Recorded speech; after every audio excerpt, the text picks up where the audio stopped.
Et la question se pose, mais d'où vient cette violence? Pourquoi tant de haine, comme on dit? Et alors on peut dire, bon, il y a des raisons politiques, il y a des pressions économiques, des boycotts, une population musulmane importante en France ou en Occident de manière générale, etc. Mais c'est quand même, ça sonne, je ne sais pas, c'est une question d'oreille, ça sonne plus profond. Il y a quelque chose qu'on leur reproche profondément à l'État d'Israël, on lui reproche son existence. Et il faudrait comprendre pourquoi est-ce que c'est un crime d'exister. Et il y a à cela une raison très profonde. C'est que, et là je vais peut-être ne le répéter à personne, hein, je voudrais simplement, je ne vais pas justifier. Qu'on arrête l'enregistrement. Non, je demande même aux spectateurs éventuels de ne pas le répéter, d'accord? Ce que je veux dire, c'est que les antisémites ont raison. Chut, ne le dites pas. Je vais vous dire pourquoi. Ils ont raison de reprocher à Israël de ne pas remplir la fonction qu'il doit remplir. C'est-à-dire, nous avons véritablement, si nous avons été fondés dès l'origine avec une mission universelle, alors maintenant il faut la remplir. Alors pendant tout le temps de l'exil, on avait des circonstances atténuantes. C'est normal. On était persécutés, on travaillait pour notre survie de tous les jours. On ne pouvait pas demander dans un état de persécution permanente de parler aux autres. Il fallait bien qu'on se défende. Il fallait pas seulement se défendre, il fallait simplement se protéger. Alors, évidemment, ce n'était pas le moment. Alors, il y en avait d'autres qui prenaient notre place. Le mythe du christianisme, le mythe musulman. Mais alors, aujourd'hui, Israël est revenu dans l'histoire. Étant donné que nous sommes revenus dans l'histoire, eh bien, c'est le moment de travailler. Et il y a ici, on dirait, une erreur d'optique extrêmement grave de la part de la classe responsable en Israël. Je parle aussi bien d'autorités religieuses que politiques. Je vais vous donner un petit exemple. Je suis arrivé d'Israël il y a quelques jours, et à l'aéroport, au moment de l'embarquement, vous recevez un prospectus. Si vous êtes israélien et que vous parlez l'hébreu, vous avez un prospectus qui est imprimé par une autorité gouvernementale israélienne, qu'on appelle la Hasbara, et qui vous explique, vous l'Israélien naïf, comment redorer l'image de marque d'Israël à l'étranger.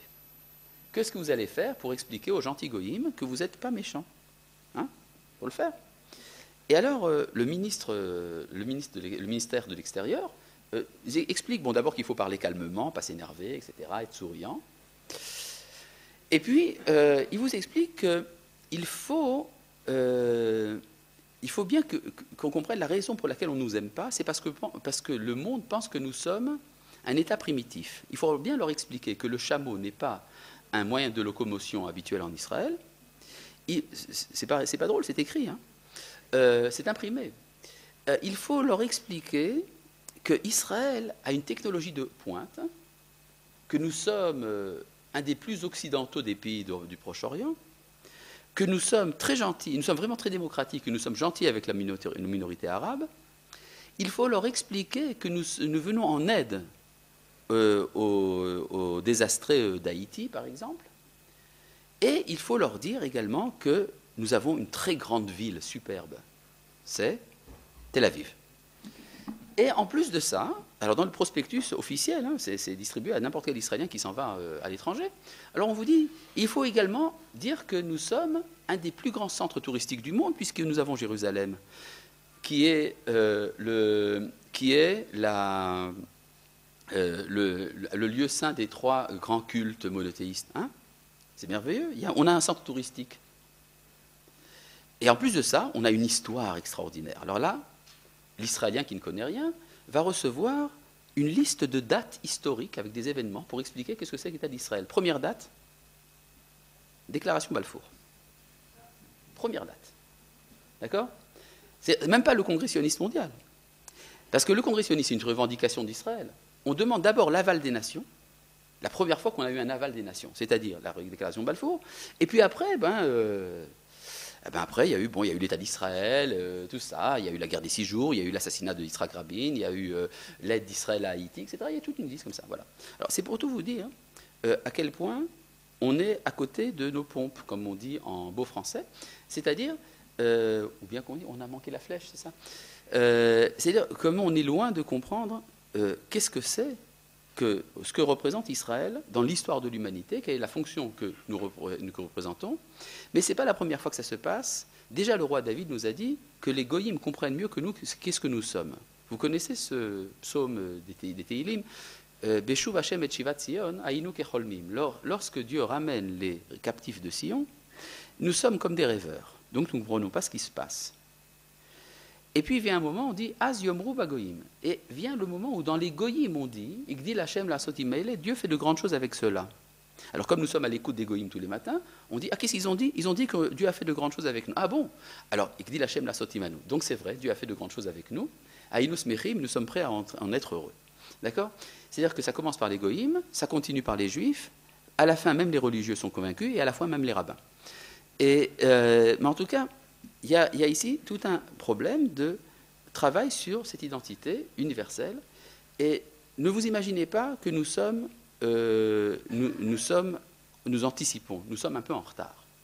Je voudrais dire ici, donc, il y a deux raisons fondamentales pour lesquelles nous devons nous occuper de l'humanité aujourd'hui.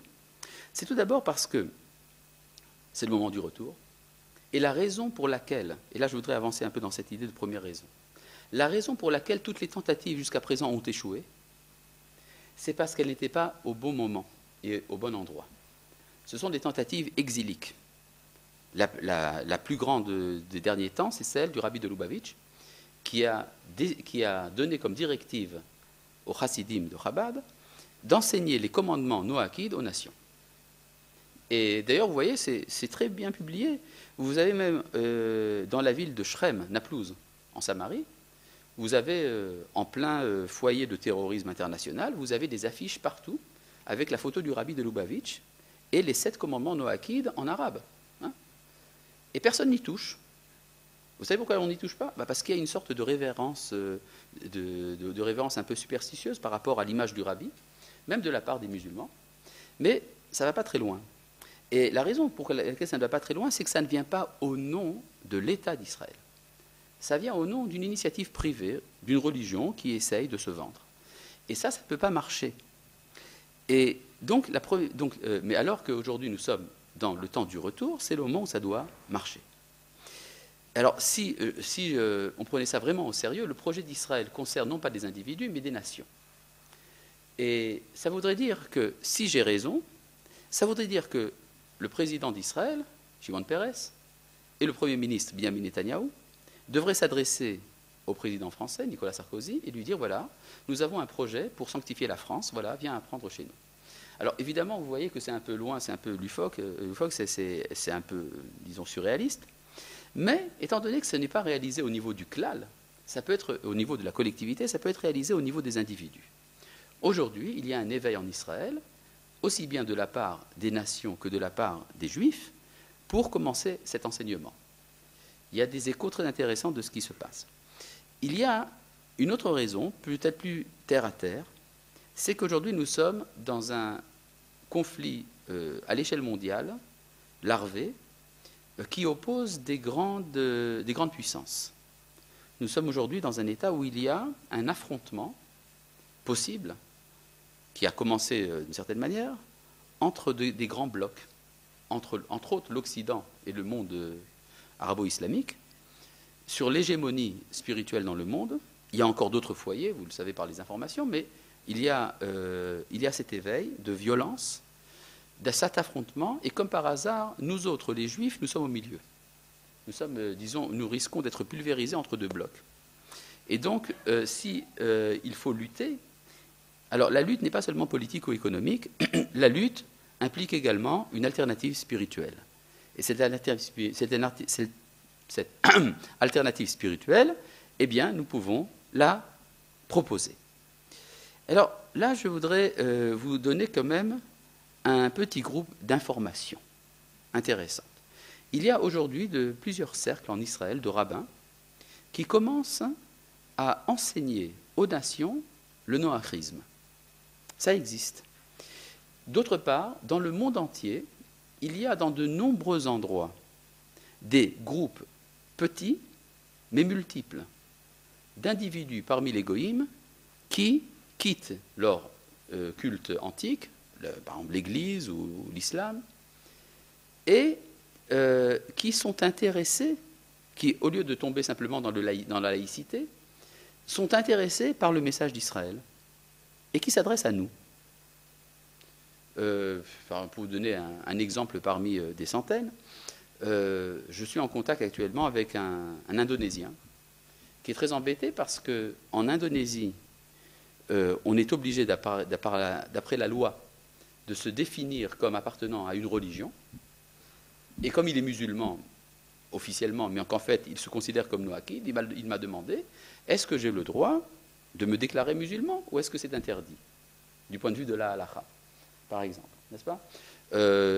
D'autres cas de contrées plus lointaines, de France, j'ai reçu, par exemple, des non-juifs qui me demandent, est-ce que je peux réciter le schéma?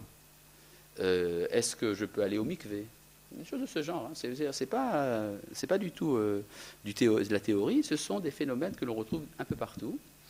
Et c'est très souvent, comme ça a pour point de départ, une initiative personnelle dont on n'arrive pas à définir l'origine. On ne sait pas d'où ça vient. Mais il y a une sorte d'éveil. On pourrait dire même que la violence de la critique contre Israël crée comme une sorte de vague de retour un éveil de la conscience morale de la part de nombreux individus qui se disent « mais enfin, c'est pas possible » que l'on accuse Israël de tous les maux, alors que nous savons très bien que les valeurs véhiculées par Israël sont des valeurs morales, et que ce que les ennemis d'Israël défendent, c'est la barbarie. Il faut bien le dire.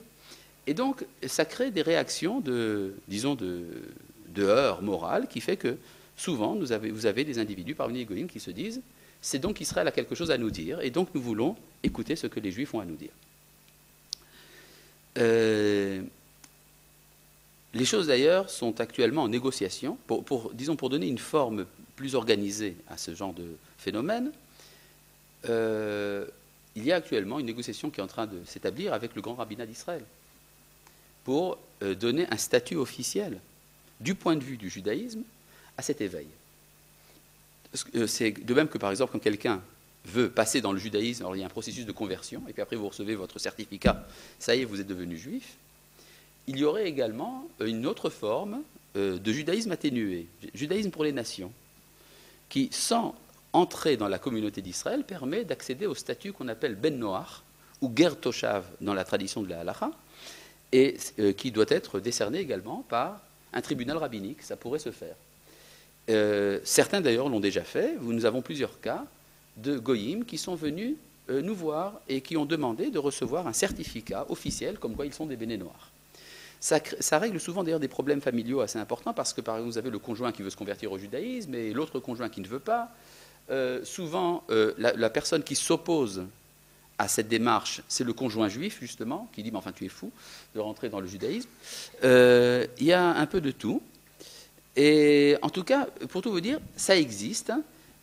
Tout simplement, tout à l'heure, quand j'ai été en route pour le centre communautaire, j'ai fait une petite liste des pays dont je me rappelle les noms de personnes qui se sont adressées à nous. Alors, j'ai bien dit l'Indonésie, mais en Afrique du Sud, vous avez une communauté très importante, en Hollande, aux USA, même en France, d'ailleurs, dans le sud de la France, dans l'Afrique noire, en Turquie.